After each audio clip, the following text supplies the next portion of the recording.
Hey guys, welcome back to the Cruise News Anchor YouTube channel. I'm your host, The Donald. We got some breaking cruise news from Carnival Cruise Line. Looks like Carnival's on record to have a banner year this year. The port of Tampa Bay is officially opened back up since Hurricane Helene passed through there 3 days ago. And it looks like 180 people plus is sick with the possible Norovirus on a Royal Caribbean ship in Alaska. Cruise news, let's go.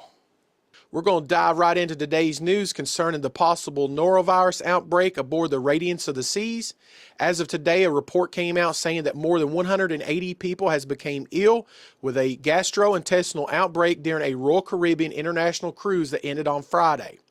Among the 2,172 passengers aboard the Radiance of the Seas, 180 people has reported being sick, along with 3 crew members, according to the Centers for Disease and Control and Prevention, which is the CDC.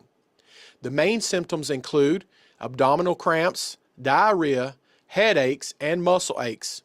The CDC stated that the causative agent of the outbreak remains unknown. The ship was on an Alaskan cruise, departing from Vancouver, Canada on September the 20th. Royal Caribbean emphasized their commitment to guest and crew safety, stating, "The health and safety of our guests, crews, and the communities we visit are our top priority." The company also highlighted the rigorous cleaning procedures they follow, often exceeding public health guidelines. In response to the outbreak, announcements were made on board encouraging passengers to practice good hand hygiene and report any illness to medical staff. The CDC noted that these were part of the ship's efforts to manage the outbreak. This marks the second outbreak on the Radiance of the Seas in 2024. In April, nearly 70 people became sick with the norovirus on the same ship. The CDC has documented 10 outbreaks of gastrointestinal illnesses on cruises this year that met the threshold for public notification. Norovirus was identified in 7 of those cases, but in 3, including this latest one, the cause remains undetermined. While such illnesses are often associated with cruise ships, they account for only 1% of all reported outbreaks. Now listen, I can relate to this, because I've been there, I've bought the shirt, and I live to tell the story. So in December of 2023, me and my family went on the Oasis of the Seas on a Caribbean sailing. And about 3 days in, maybe 4 days in, I'm not 100% sure on that, I started having these same type symptoms. I had headaches, I had nausea, I had muscle aches, a severe abdominal cramping, and diarrhea. So basically, the first part of my cruise I got to enjoy, the latter part I did not. And I will say this, even after disembarkation, I went to my doctor, he linked it to the norovirus, and let me tell you guys something, this is no joke. This is serious. Like, if you have any kind of gastrointestinal pre-existing condition and you get this in addition to that, I'm telling you, it took me probably a full month to month and a half before I started actually feeling like myself again. I was so sick with this norovirus. And I didn't report it to the cruise ship or anything like that. And I went to my doctor whenever I got back home. But I mean, that's what he stated he believed it to be. And so anyways, this is serious stuff. So our thoughts and prayers goes out to the 180 people that is sick. Because like I said, I've been there, I've done that, and this is a serious, serious condition. So of the 180 people that's reported it, there's probably still another 100 possibly that's just went on with it and not reported it to the cruise ship. But let me tell you something. Again, this is a serious, serious condition, because I'm telling you, man, I didn't think I was going to get over it. I've never experienced an illness like that lasted that long. It was rough.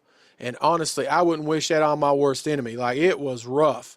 So again, my thoughts and prayers goes out to the people that's affected by this. And yeah, if you experienced anything like this before, if you ever caught the norovirus, or if you've had any kind of gastrointestinal issues from cruising, leave a comment below and tell me your story. Cruise news story number 2.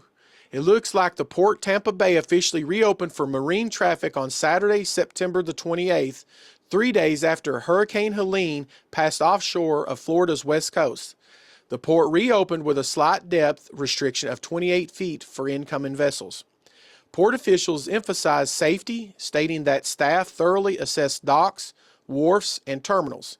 Some of the first vessels to return included fuel tankers, cruise ships, and those carrying perishable cargo.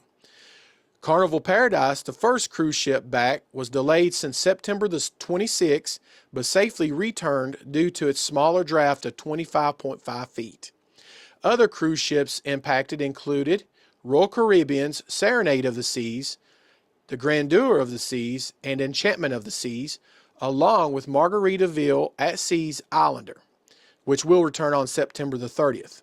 Port Tampa Bay had closed on September the 25th due to storm surge and flooding from Hurricane Helene.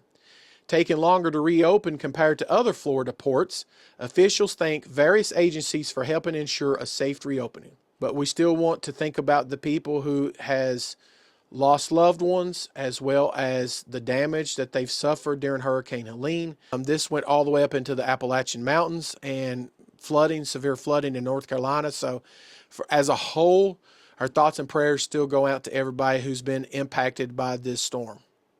Cruise news story number 3. So Carnival came out with a report today stating that they are on record to have a banner year this year.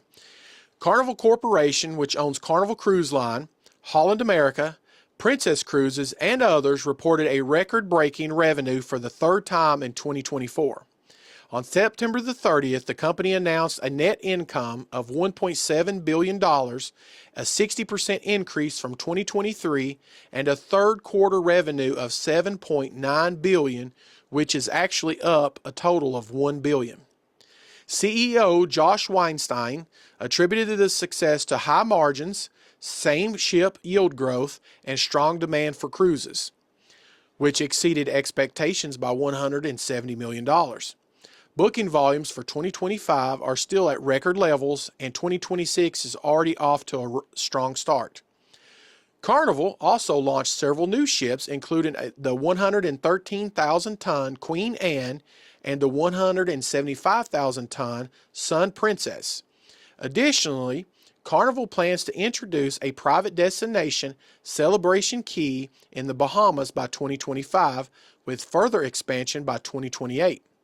The company has raised its full-year forecast to $6 billion, a 40% year-over-year increase. Carnival's growth is also fueled by its ongoing focus on sustainability and innovation. The introduction of liquefied natural gas-powered ships such as the Sun Princess and the upcoming Star Princess aligns with the company's commitment to reducing its environmental impact. Carnival also has invested in advanced wastewater treatment systems and energy-efficient technologies across its fleet. These innovations not only enhance operational efficiency, but also cater to the environmentally conscious travelers, further strengthening Carnival's competitive edge in the global cruise market. Yikes.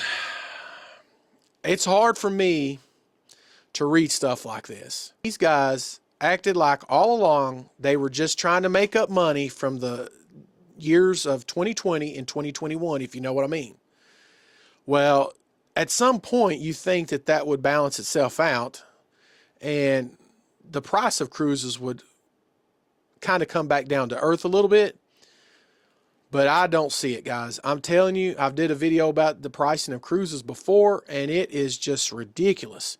And so I have a hard time reading stuff like this because it is just like getting outrageous now. Like used to, you could get a nice 8-day, 7-night cruise for $750 a person on like some of the better ships, the newer ships. Now you're looking at $1,100, $1,200, $1,300, and now you've got the Icon that's pushing it even further, like $1,500 to $2,000 for interior cabins. Like what? Like, is this ever going to like level back out? Thank you guys so very much, as always, for stopping by and watching this video. On your way out, make sure that you hit that big red subscribe button, hit the notification bell, give me a thumbs up. They say it helps the algorithm, and it's free. It don't cost you anything. And as always, God bless you, and God bless America. Where's that? There it is. See ya.